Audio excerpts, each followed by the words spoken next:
This class is on Islamic philosophy.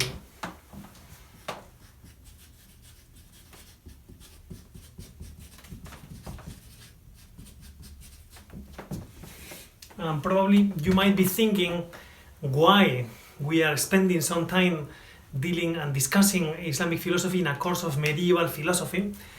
Medieval philosophy from the point of view of our Christian faith, of course. So what's the point of discussing Islamic philosophy? And there are three basic points to do so. First one is the Arabs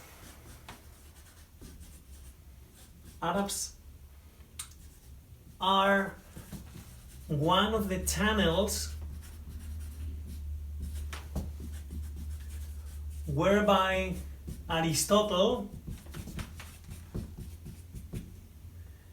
was introduced in the West. Okay, one of the channels whereby we got to know Aristotle in the West was the Arabs, because the Arabs translated and commented the works of Aristotle. Second point is philosophers, Islamic philosophers like Avicenna or Averroes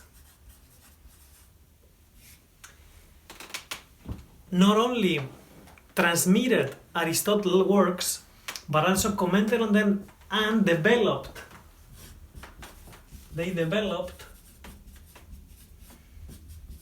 Aristotelian philosophy.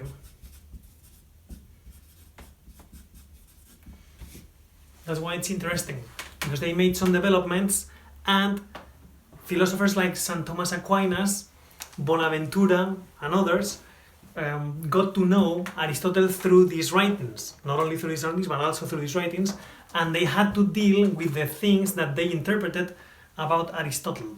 Okay, for instance, Averroes claimed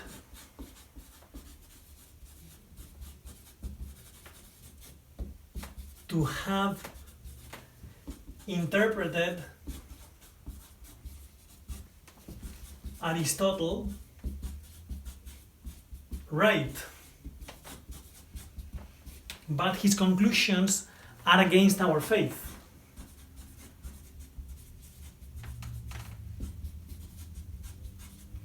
So as it turns out, St. Thomas Aquinas studied these philosophers and studied Aristotle, and he interpreted Aristotle in such a way which is compatible with our faith, actually, which is the way that we can argue in theological terms with a solid base of knowledge.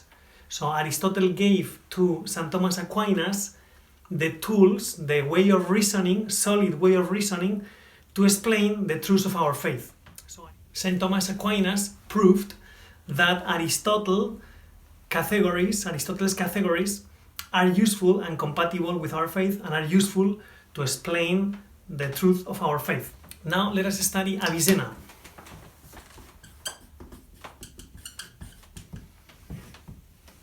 Avicenna read 40 times, as he states in one of his writings, he read 40 times Aristotle's Metaphysics without understanding it.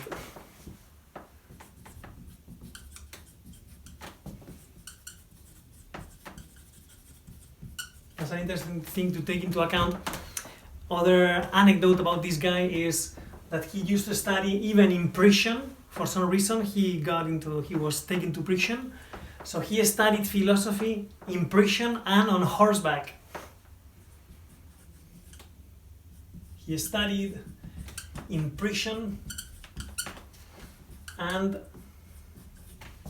on horseback. He was clearly an intellectual. I guess this is what tunes Avicenna. A few important ideas on Avicenna's philosophy.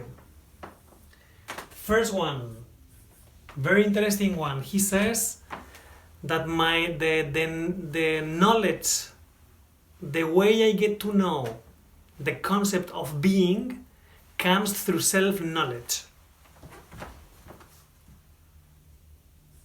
So I get the experience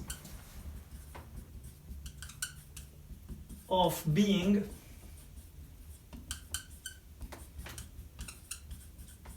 through self-knowledge.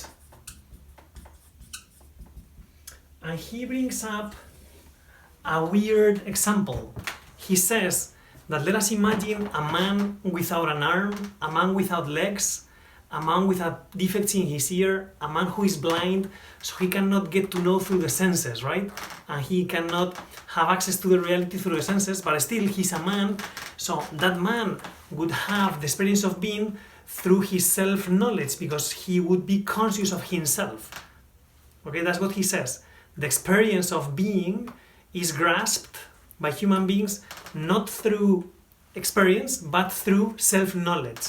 So let us put it in different words and easily. Let us say, for him, I think, therefore,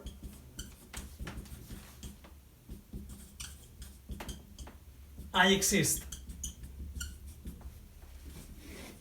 Okay, this is something that we have seen in this. We know that this is Descartes, right? And like Augustine says, for instance, I'm conscious of my doubts, and he says, if I didn't exist, I wouldn't know that I am doubting. So first than my thoughts is my existence. Then the second important idea in Avicenna is the way he deals with the word being. He observed, based on his studies of Aristotle, he observed that the word being is the second idea. The word being means different things depending on to the reality which applies to. So for instance, being, when we are talking about the contingent being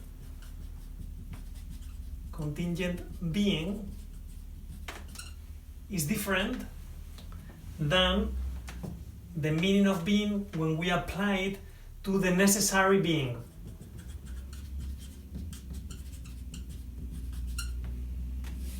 Okay, and here is his explanation, which is very important for other philosophers like St. Augustine, like St. Thomas Aquinas, etc. So he says that there are beings in creation and they exist, right? So they have existence. All the things that I see in the world exist. They have existence. But none of those things has given to itself existence. So something that exists has an essence. Okay? Essence is what makes that the thing is what it is. Okay? Somehow it's like the form of which we talk about in previous classes. So the essence is what makes the thing to be what it is. And the essence of a chair, the essence of a board, the essence of a marker, there is something there which makes the thing to be what it is. That's the essence. But none of those things, what I see in creation with those essence, none of those things have given to themselves their existence. So in the things I see in creation, there is essence plus existence. And existence is given by an external cause. Okay? And in these creatures I can see composition of parts. Because I can see there is an essence here, the essence of a marker, and it's being given by someone the existence. So there is composition of parts, and that existence has been given by an external cause. So this is the concept of being when there has been an external cause causing the existence of this thing. So this is the contingent being. Okay?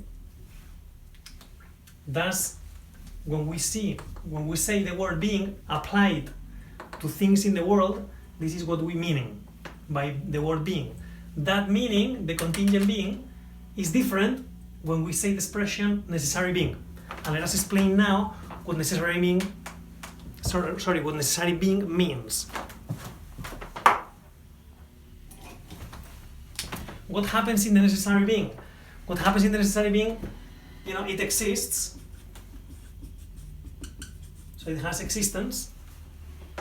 What happens is that existence is inside the essence of that being, because nobody has given to this being the existence. So the existence is part of the essence of the being, which means existence not given by external cause and no parts. There is no composition of parts in it. So this is the necessary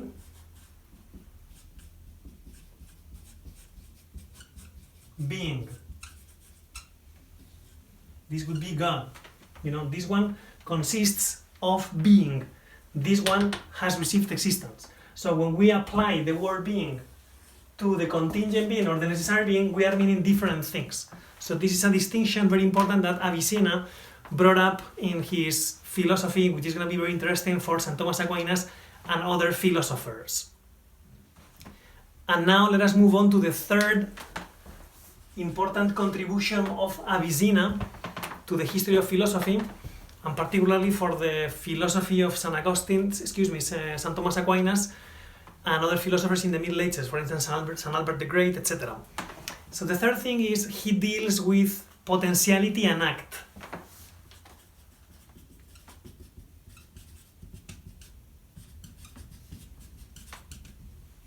This is Aristotelian stuff, okay? He got it from Aristotle's writings and he worked on that, but he took some steps, he developed a bit on these ideas. So let's explain what potentiality and act means, just briefly. Potentiality is the principle of change into another thing as other. Principle of change into another as other.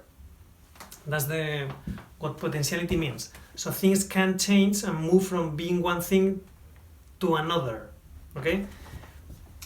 That's potentiality. An act would be the end of that process from potentiality to act. Okay? There is potentiality can be understood actively. There is active potency. For instance, the worm, which is becoming a butterfly, the worm somehow is causing actively the change into a butterfly. So it's active, but it can be passive. Okay, potentiality active, when there is an agent working out the change, and passive because there is something receiving the change, so the butterfly. This would be looking at that process from the worm to the butterfly, the caterpillar, from the caterpillar to the butterfly would be the passive side of potentiality. An active side, the active side of potentiality would be the worm. Okay, see, this is the thing. All of this is Aristotle. There is an lower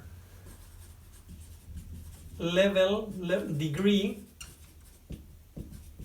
of potentiality, okay, something which can only become something else. This would be prime matter, according to Aristotle, and followed by Avicenna. And there is the upper level of potentiality, which could be the necessary being.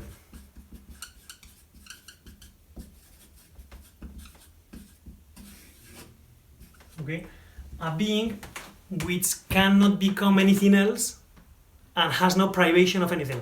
So he has not potentiality at all, but he has not privation either. So that would be the necessary being. Okay, so this is Aristotle, and this is something that Avicenna took from Aristotle, but then Avicenna developed on these things, and he said, precisely because this necessary being has no privation, has no potentiality, that's the perfect being, and there must be goodness there, so God is goodness, and out of that goodness that God creates, and that creation is necessary. It doesn't happen because of a free act of God, of the will of God. And here is the problem. Total perfection, total absence of potentiality in the necessary being, and total lack of privation made this being to be constantly spreading around goodness and matter and creation, so to speak. Okay, so there is creation, but there is not free creation. Another consequence is this creation is eternal for Avicenna, because God cannot to stop producing being. Okay, so creation is as old as God, he says. So somehow he identifies creation with God, and that's the problem, because the creation is not God. That's the problem in this theory by Avicenna. Okay, the creation is eternal. So God is creation. So there is emanation, and there is pantheism. Somehow all the beings are God, somehow, to some degree, for him, for Avicenna. That's why this theory is not valid. But he was trying to develop on this potentiality and act to explain God and how God proceeds. But still, Avicenna believes that God is, he states that God is transcendent, God is the one up there, different from creation. He states that. But at the same time, in his way of reasoning, he is not keeping that transcendence untouchable. So this is one of the ways he explains God's transcendence, but it doesn't work properly, you will see. So he says, God is here, God is transcendent, and there is a word created here, creation. Okay? Multiplicity of creation. Different beings mixed, combined, etc. So he says, Avicenna says, to state God's transcendence, to explain God's transcendence, he says, God doesn't have anything to do with this, because he is the one, he is perfect, no accidents in him, he is, but so how is it possible, how do you explain that from him this is coming, this lack of unity is coming? Because in creation we see division, parts, limits, etc. So he says that God really created 10 intelligences.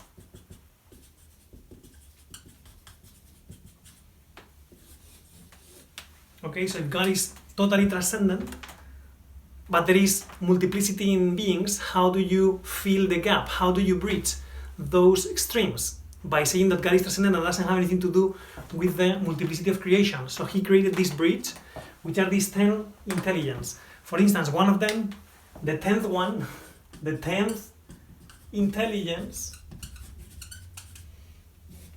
it is named giver of forms. So there is an intelligence created by God, because God created here. That is one of those intelligences which introduces different forms, so multiplicity of forms in creation, but not God exactly directly. So that's the way he explains that gap between the transcendence of God and the multiplicity of creation. Still doesn't work, because that means that, on one hand, all the beings are coming from God, and on the other hand, not exactly from Him. So this is like kind of like the demiurge in Plato's philosophy, something like that. So it doesn't work properly. Anyways, that's what he said. So that's why St. Thomas Aquinas claimed that they were not interpreting properly Aristotle, because if they had applied to their philosophy, Avicenna and Averroes, if they had applied Aristotle's principles properly, they would have come up with better conclusions than this one, according to St. Thomas Aquinas. So then the fourth idea about Avicenna is the immortality of souls. The answer is, to the question, is there immortality for souls? The answer, of course, is yes. And finally, let us say something about Averroes.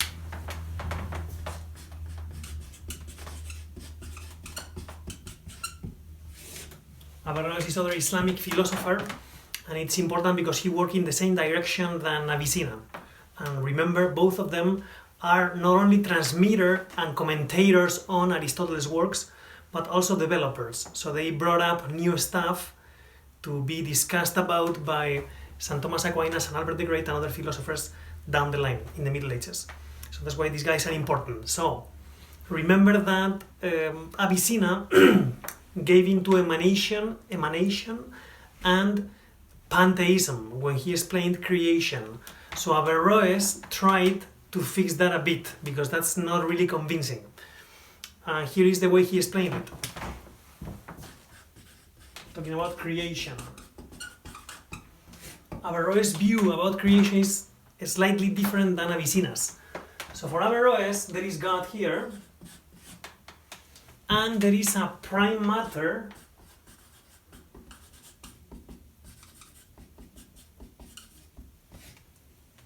which is co-eternal with God. Okay, so the step of creation is that when God created those 10 intelligences that Avicenna spoke about, this is the step of creation.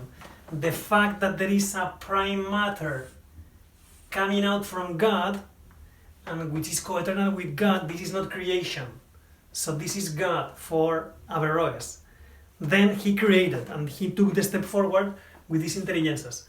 So that's the way for Averroes to say that what is on this side, okay, this is creation and a multiplicity of beings. Intelligence is a multiplicity of beings. So this is creation, according to Averroes, whereas this is God. So he was trying to say, to fix that gap, which made Avicenna to establish that there was emanation and pantheism somehow. So he tried to do this, and that was the way he explained it. So this is his first contribution, is about creation. Number one. Number two, I'm gonna put it here. Number two is about the immortality of soul.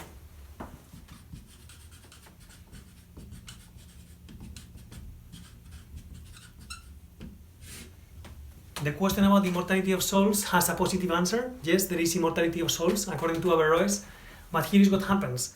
After death, the intelligence of the person goes and unites itself with the collective intelligence of human species.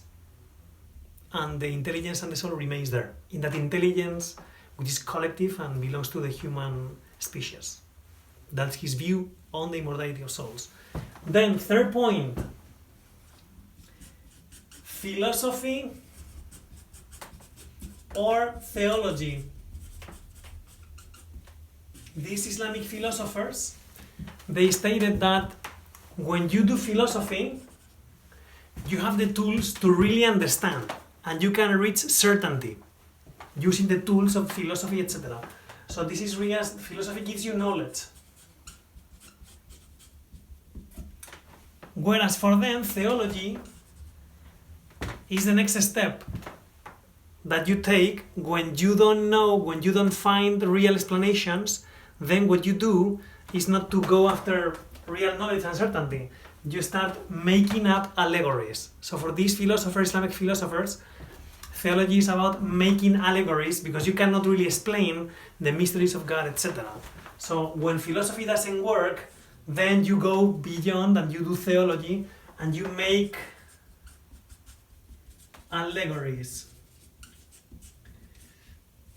which is not a super interesting view because at the end of the day, Islamic philosophers, Avicenna and Averroes, state that theology is subordinated to philosophy. The real science is philosophy. Theology is not really a science because you cannot really know properly. That's why St. Thomas Aquinas claimed that the interpretation Avicenna and Averroes did about Aristotle was not the right one.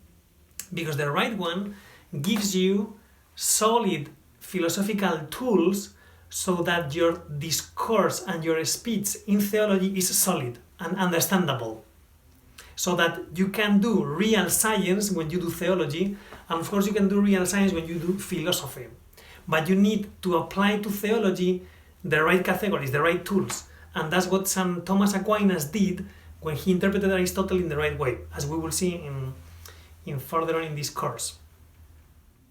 And before we finish this class, let us say something about Dante Alighieri. Dante, the very famous poet, 1263, 1311, he wrote the very famous poet, Divine Comedy. And Dante, of course, is a poet, but he was totally aware of the philosophical schools, etc., going on back in these days. And in his Divine Comedy, as you know very well, he visited hell. And you know who he saw there? Mohammed.